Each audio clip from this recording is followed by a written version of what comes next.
I know a lot of guys do this, and I when I first started bow hunting back, or I shouldn't say when I first started getting serious about it, and I was spending my own money getting into it, I like I started looking, like, I relied heavily on what other people who knew more than me said, right? So like No. I had um uh Sam Calora, he owned a he's like, number one, he's a big buck killer in Iowa, and number Okay. two, he's owned a bow shop for uh, ever since I've known him, right? Yeah. And so I got a lot of my information from him and other guys that would come in and visit that bow shop about what arrows to use and what things like that. And so I got I started off with the Easton. Man, I can't even remember. Like when I first started hunting, I was still using aluminums, but then I turned over to carbon Yeah. arrows, and they were a very popular arrow that was designed for hunters. And then I've also used Carbon Express.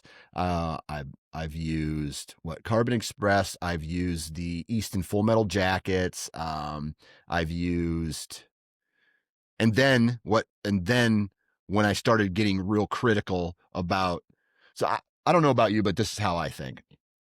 The bow is great. It sends the message. The message though is the arrow. So I want the first thing to hit the deer, a broadhead, to be the best, in my opinion, of what I feel that is, followed by the delivery system, which is like the arrow, right? And Sure. so I've kind of landed on a higher end arrow in day six arrows that are, in my opinion, the best arrows on the market, period. Okay. Right. And so that's my opinion. Yeah. And so I went the high end route there. And I personally feel like almost some people have it backwards. I'd love to get your take on this, where they feel the bow itself is the necessity and the arrow and the broadhead are the afterthought. And so I have it flipped, where I would rather spend more money on the arrow and broadhead than I would on the bow, if that makes sense.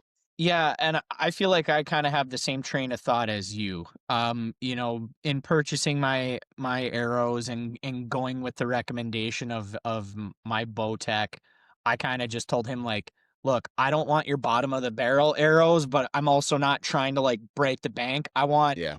I want those ones. I don't mind spending a little bit of money on my arrows and my broadheads, typically because if you're doing it right, you're only using them a couple times a year. Where if you're just shooting in the backyard, you can use different arrows, or order some cheapies where at least the weight is close. So what you're practicing with is similar, but Right. you're not wrecking your good arrows. At least that's how I operate. Obviously, I'm sure everybody's different and has their own opinion on that, but I might order some cheapy knockoff ones off of Walmart or Amazon or whatever, and just make sure the weight matches up to what I'm shooting. Yeah.